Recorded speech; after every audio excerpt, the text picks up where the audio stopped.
The night does not remember names. It remembers screams. It remembers fire crawling across cities that once believed themselves eternal. Empires do not fall with a sound. They suffocate, slowly, quietly, until one morning the world wakes up and realizes the crown is already on the ground. In the early years of the 18th century, Iran was dying in silence. The Safavid Empire, once feared, once revered, still stood on maps, but maps lie. Its palaces gleamed, its mosques echoed with prayer, and its banners still fluttered in the wind. Yet beneath the silk and ceremony, the state was hollow. Authority had thinned, loyalty had fractured. Power no longer flowed outward from the throne. It leaked, province by province, tribe by tribe, until nothing remained but ritual. And far from the marble halls of Isfahan, far from courtly music and perfumed gardens, a boy was learning a different language, the language of survival. He was born in the dust of Khorasan, where borders meant nothing and danger meant everything. A land of wind, raids, and blood debts. A land where childhood ended early or not at all. His father died while he was still young, leaving him with hunger instead of inheritance. There were no tutors, no lineage worth boasting about. Only a horse, a bow, and the knowledge that weakness invited death. He learned to ride before he learned to trust.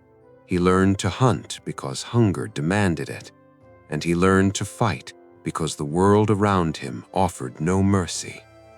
While princes were raised behind palace walls, hidden from hardship, this boy grew up staring directly into it. By the time he reached manhood, the empire that had ignored him was collapsing in real time. The eastern frontiers burned first. Afghan tribes, long suppressed, long resentful, rose with a fury sharpened by years of neglect. Governors fled, armies failed, the throne hesitated while cities paid the price. Each defeat emboldened the next rebellion. Each delay carved deeper wounds into the body of the state. Isfahan still prayed for stability. Khorasan learned to live without it.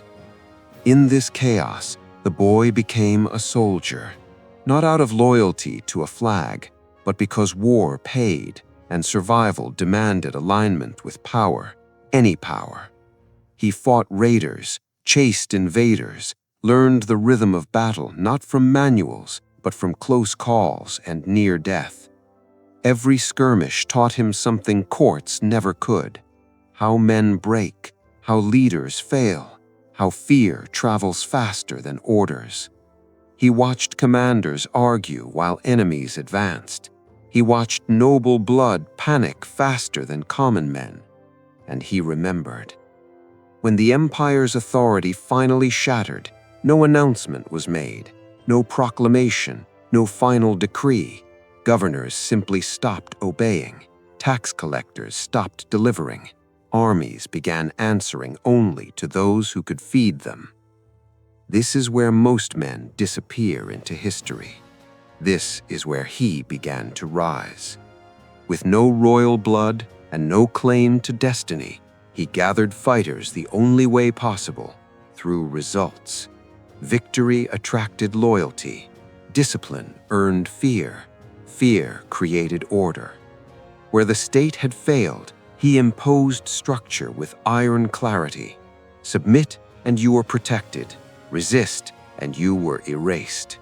He did not pretend to be merciful. He did not pretend to be kind. He was effective. And in a world collapsing under indecision, effectiveness felt like salvation.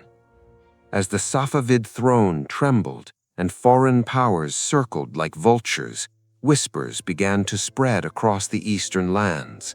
Not of a king, not yet, but of a man who never lost, a commander who punished betrayal but rewarded strength, a figure moving through chaos as if it obeyed him.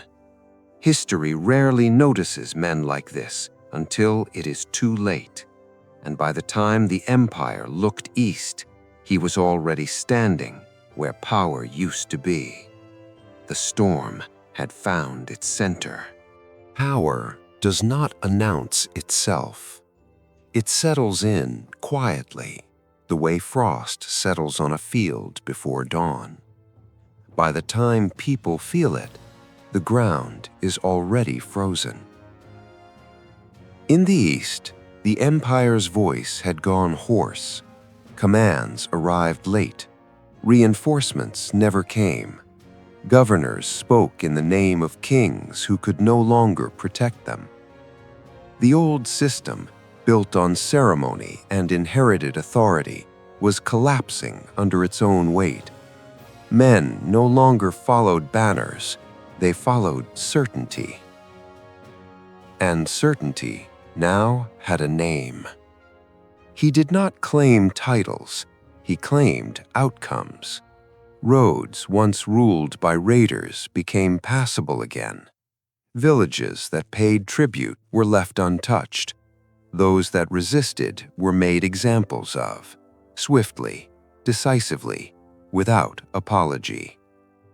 His justice was brutal, but it was predictable, and in a broken land, predictability felt like mercy. Men came to him not because they loved him, but because the alternative was chaos. He reshaped war the same way he reshaped loyalty. Discipline replaced bravado. Firearms replaced reckless cavalry charges. Battles were no longer decided by noble lineage or ritualized courage, but by coordination, timing, and cold calculation. While others clung to outdated traditions, he watched, adapted, and learned. Every defeat taught him restraint. Every victory taught him ambition. As Afghan forces pressed deeper into Iranian lands, cities fell not just from siege, but from abandonment. The throne hesitated. Court factions argued. While ministers debated protocol, enemies burned fields and carried away the future in chains. The empire's weakness was no longer a secret, it was an invitation. In that vacuum, he became unavoidable. Local chiefs bent the knee, not out of devotion, but because resistance meant annihilation. Rivals were given a choice, serve or vanish. Many chose service. Those who didn't were remembered only in whispers. His army grew not through proclamations, but through absorption. Former enemies became officers. Broken bands became regiments. Chaos fed his rise.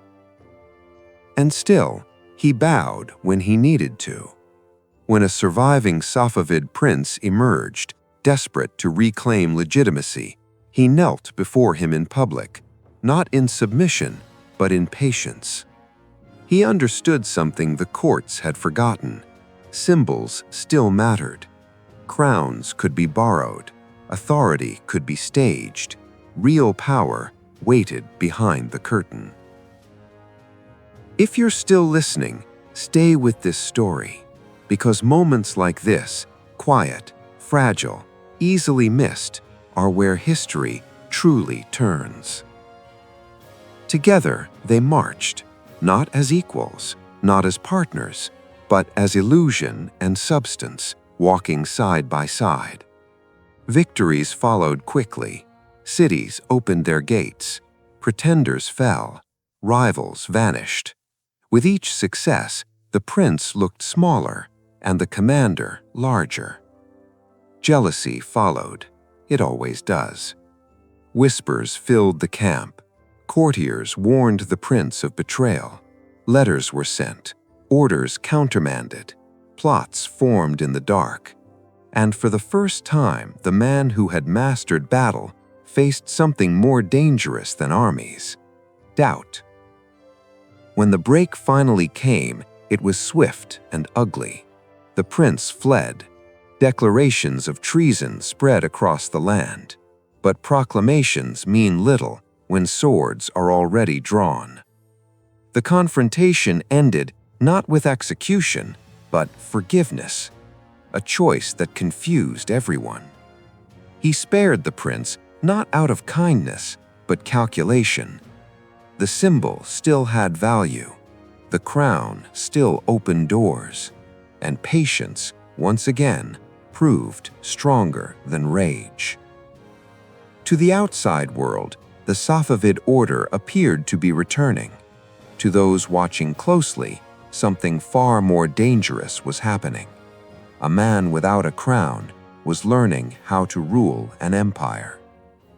And as the East finally fell silent beneath his control, his gaze shifted, slowly, deliberately, toward the heart of Iran.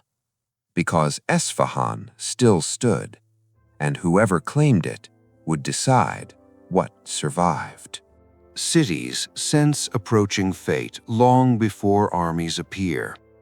Isfahan felt it in the silence between prayers, in the way merchants spoke more quietly, in the way soldiers stared too long at the horizon, as if expecting the earth itself to move. The capital had survived conquest before. It believed it would survive again. Its walls were strong, its history stronger. But history offers no protection when confidence replaces vigilance, and Isfahan had grown used to believing that someone else would come to save it. Someone always had. But this time, salvation was marching toward it with very different intentions. To the west, foreign powers pressed inward, carving pieces from a body they believed already dead. To the east, the land had been remade, disciplined, hardened, obedient. The same man who once fought to survive now commanded an army shaped by necessity, not tradition. His soldiers did not fight for glory. They fought because order had finally returned to their lives, and order is addictive. He did not rush the capital. He waited. He let fear do the work first. News traveled faster than troops ever could. Stories of his victories spread ahead of him, some exaggerated, some restrained, all effective. Governors hesitated. Garrisons questioned their loyalty. Doors that once closed to imperial messengers now opened to him without resistance. The illusion of the old empire still flickered, but it flickered alone. When the march finally began, it felt less like an invasion and more like a correction. Outside the city, the Afghan occupiers prepared for battle. They were warriors, fierce, proud, hardened by years of fighting. They believed numbers and courage would be enough. They believed tradition would carry them through. They had not fought this kind of war before. The first engagements were brutal. Smoke replaced shouting. Formation replaced frenzy. The ground shook, not with charging horses, but with controlled fire. Discipline broke courage. Precision broke momentum. What should have been a decisive clash became a slow unraveling. And when the gates finally opened, they did not open in triumph. They opened in exhaustion. Isfahan was reclaimed, but not restored. Its streets were scarred, its people hollowed by hunger and fear. The throne returned, but it felt smaller now, almost ceremonial. The prince entered the city as ruler in name, while the man who had won it stood just behind him, silent, unreadable. If you're still here, this is where the story tightens, because victory did not bring peace, it brought clarity. The empire was back, but it was no longer in control of itself. From the balconies of Isfahan, declarations were read, rituals resumed. The court tried desperately to rewind time, But everyone could see the truth. The armies obeyed one voice, the provinces answered one authority, and it did not belong to the crown. The prince, once a symbol of hope, began to feel like a liability. His decisions wavered, his confidence eroded, advisors panicked, mistakes were made, costly ones, campaigns launched without preparation, enemies underestimated, borders mishandled, and quietly, support shifted. The soldiers noticed first, then the commanders, then the people. Power, once again, moved without ceremony. He did not seize the throne, he watched it weaken. He did not challenge legitimacy, he allowed it to destroy itself. And when the moment came, when the empire stood exposed, vulnerable and desperate, the question was no longer if he would step forward, it was whether anyone could stop him. Because saving a dying empire is one thing, deciding what replaces it is something else entirely. Power hates uncertainty, and uncertainty had begun to poison the empire from within. Isfahan breathed again, but it breathed unevenly, like a patient pulled back from death too quickly. The court returned to its rituals with desperate enthusiasm. Titles were restored, processions resumed, but behind the silk curtains and jeweled doors, fear had replaced confidence. Everyone knew the truth they refused to say aloud. The empire had been saved by a man who did not belong to it. The prince wore the crown, but it sat loosely now. Each decision he made exposed the gap between authority and competence. Each mistake widened the silence in the council chambers.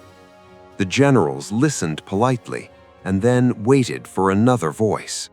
Orders were issued and quietly revised. Loyalty was no longer inherited, it was earned elsewhere. He watched all of it without haste. There is a moment in every struggle when restraint becomes more powerful than action. He understood this instinctively. Seizing the throne too early would fracture the realm. Letting the throne discredit itself would unite it. So he waited. He corrected failures. He repaired campaigns launched in haste. He absorbed blame publicly and collected loyalty privately. When the prince gambled against foreign enemies and lost, the empire bled again. Territory slipped away. Treaties were signed in panic. Pride collapsed. The people watched as humiliation followed victory like a curse. And in that humiliation, they began to ask a forbidden question. Not who has the right to rule, but who is capable of ruling. If this story holds you, stay with it, because history often changes not through rebellion, but exhaustion. When the court finally turned on its own ruler, it did so quietly. There was no uprising, no mob, just a consensus that could no longer be denied. The prince was removed not by violence, but by inevitability. His fall was not dramatic, it was administrative, and the crown was offered. Not seized, offered. In a gathering heavy with silence, the question was placed before him. Would he accept the weight of kingship? Would he formalize what already existed? The room waited for ambition. Instead, he paused, because crowns carry expectations, bloodlines, sacred obligations. He was not born into this order. He had broken it to save it. Accepting it meant redefining legitimacy itself. So he did something no one expected. He reshaped the rules. A new ruler would rise, not by divine inheritance, but by force of necessity. Old symbols would remain, but their meaning would change. The past would be honored without being obeyed. When he finally took the crown, it was not celebrated with joy. it was accepted with relief. The empire did not cheer, it exhaled. But peace is never free, because the man who restores order through war does not suddenly forget how war works. Discipline hardened into severity, suspicion replaced trust, enemies, real or imagined, were crushed before they could grow. Where hesitation once doomed the empire, decisiveness now ruled absolutely. Too absolutely. Victories followed, borders stabilized, the state grew strong again. But strength came at a cost.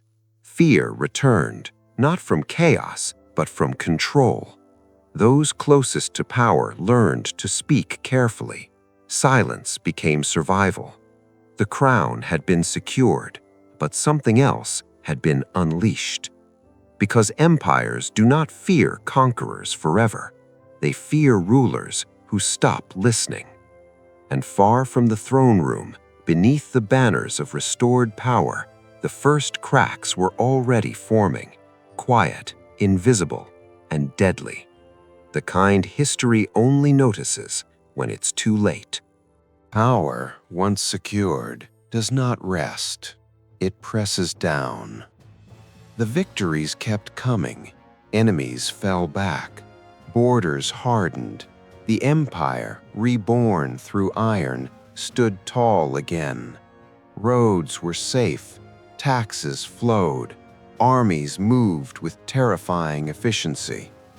To the outside world, it looked like a miracle, a broken state pulled back from the edge by a single will.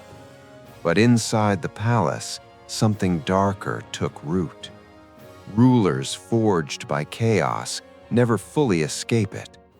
He slept lightly now, trusted little, listened carefully, not for wisdom, but for threat. Every whisper sounded like a plot. Every delay felt like defiance.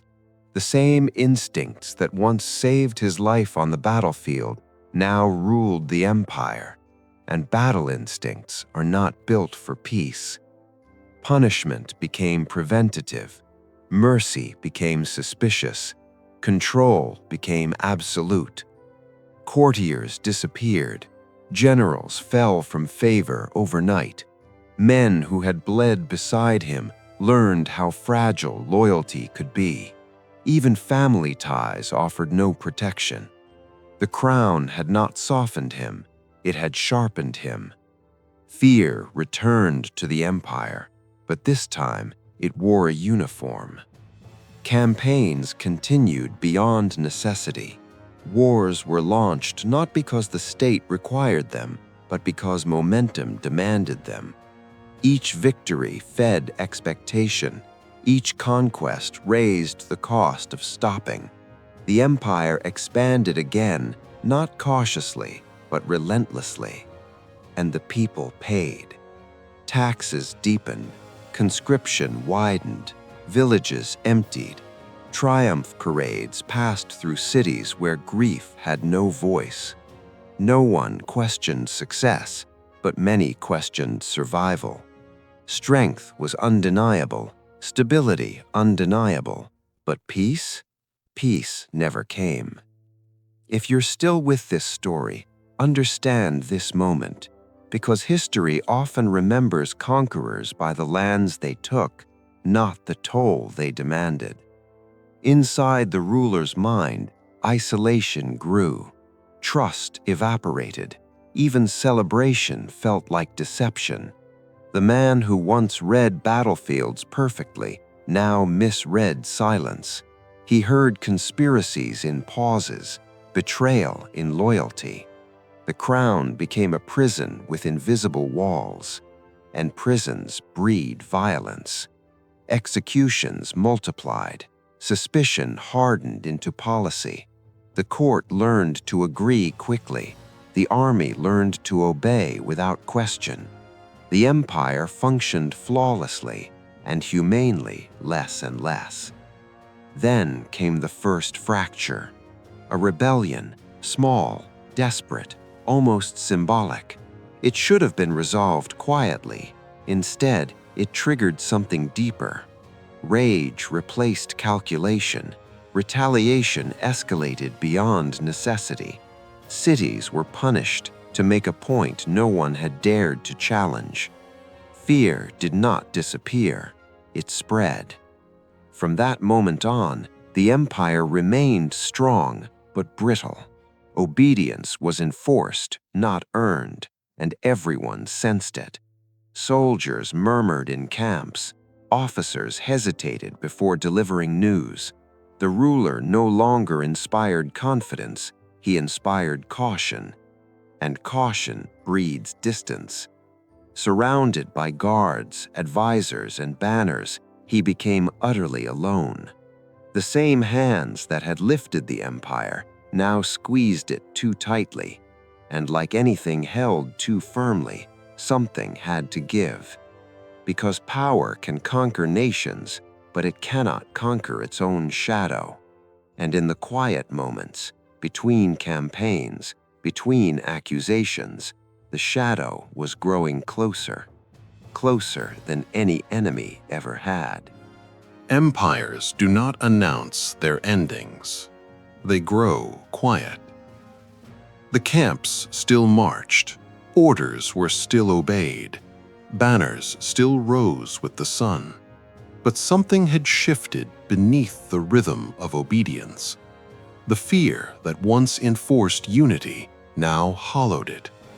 Soldiers watched their ruler more than they watched the enemy. Officers measured their words. Loyalty became performance, and performance cannot hold forever. He felt it before anyone dared to speak it aloud. The glances that lingered too long, the silences that followed commands, the way footsteps sounded different outside his tent at night. Power had given him everything: victory, legacy, immortality in ink, but it had taken something in return: trust. The man who once read battlefields like open books now faced a terrain he could not map. He responded the only way he knew how: tightening control. Punishments grew harsher, distance widened, guards multiplied. The empire still functioned, but it did so without warmth, without belief. And belief is the last defense of any ruler. On a campaign far from the old capitals, in a place that should have been secure, the final betrayal arrived not as an army, but as proximity. Those closest to him had grown afraid not of his enemies, but of him. Fear does not remain loyal forever. It looks for escape. It found one in the dark. The end was swift. No speech, no final stand, no last words carried into legend. Just steel, confusion, and silence. The ruler who had risen from nothing, who had bent chaos to his will, fell not to conquest, but to the weight of his own rule. By morning, the empire still stood, but something essential was gone. There was no celebration of his death, no mourning permitted, no reckoning allowed. The state moved on quickly, as states always do. New claims emerged, old divisions resurfaced. The discipline he forged dissolved without the force that sustained it. The empire weakened, not because he had ruled, but because he had ruled alone. History would remember him in fragments: a conqueror, a savior, a tyrant, a genius, a monster. Each generation would choose the version it could live with. None would fully understand the cost of standing between collapse and control. If this story stayed with you, remember this, not as a lesson, but as a warning whispered through time. Some men rise because the world is broken. Some empires survive because someone is willing to become harder than the age itself. But when the storm passes, it is the silence that tells the truth.